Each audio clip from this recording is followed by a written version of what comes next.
கன்னியாகுமரி அருகே உள்ள சுசீந்திரம் தானுமாலையன் கோவில் இன்று மிக பிரசித்தி பெற்ற சிவன், விஷ்ணு, பிரம்மா மூவரும் ஒரே மூர்த்தியாக அருள் தரும் தலம்.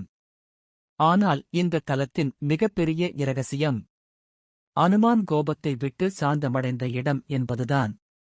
இராமாயண காலம் முடிந்த பின்பு ராமபிரானின் சேவையை நிறைவு செய்த அனுமான், என் வாழ்க்கையின் அர்த்தம் இனி என்ன என்ற ஆழ்ந்த சிந்தனையில் இருந்தார். அந்த நேரம் ராமன் சொன்ன ஒரே வார்த்தை அனுமானின் உள்ளத்தை கலங்கச் செய்தது. அனுமா, உன் பலம் கோபத்தில் அல்ல, சாந்தத்தில்தான் முழுமை அடையும். ஆனால் அந்த வார்த்தையின் அர்த்தம் அனுமானுக்கு புரியவில்லை. தன் வாலில் தீ வைத்தவன், கடலை தாண்டியவன், மலை தூக்கியவன், கோபமே என் சக்தி என்று நினைத்தார் அனுமான். அந்த அகந்தை கலந்த எண்ணத்துடன் அவர் தென் திசை நோக்கி பயணம் செய்தார். அப்போது சுசீந்திரம் பகுதியில் சிவபெருமான் தானு, மால், அயன் என்ற மூவராக ஒரே தலத்தில் உறைந்து பிரம்ம ஞானத்தை அளித்து வந்தார். அந்த தலத்தில் நுழைந்த அனுமான் திடீரென தன் உடலின் சக்தி குறைவதை உணர்ந்தார். வானில் பறக்க முடியவில்லை.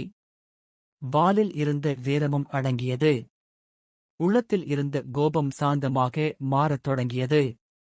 அதிர்ச்சியடைந்த அனுமான் சிவபெருமானை நோக்கி வணங்கி கேட்டார், என் சக்தி எங்கே மறைந்தது பரமேஸ்வரா? அப்போது சிவன் சாந்த குரலில் கூறினார், அனுமா, கோபம் உன்னை வீரனாக்கியது. ஆனால் சாந்தம் உன்னை ஞானியாக்கும். அந்த வார்த்தைகள் அனுமானின் இதயத்தில் தீப்பொறி போல் விழுந்தன. அங்கேயே அனுமான் தன் அகந்தையை விட்டு சாந்த ரூபமாக அமர்ந்தார். அதன் காரணமாகத்தான் சுசீந்திரம் கோவிலில் அனுமான் சிலை உயரமாக இருந்தாலும் முகம் அமைதியுடன், கண்கள் தாழ்ந்து முழு சாந்த நிலையிலேயே காணப்படுகிறது.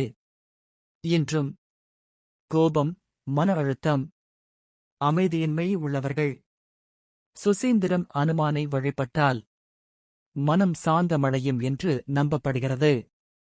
அனுமான் அந்த நாளில் புரிந்து கொண்டார், உண்மையான பலம் எதிரியை வெல்வதில் அல்ல, தன்னைத்தானே வெல்வதில்தான்.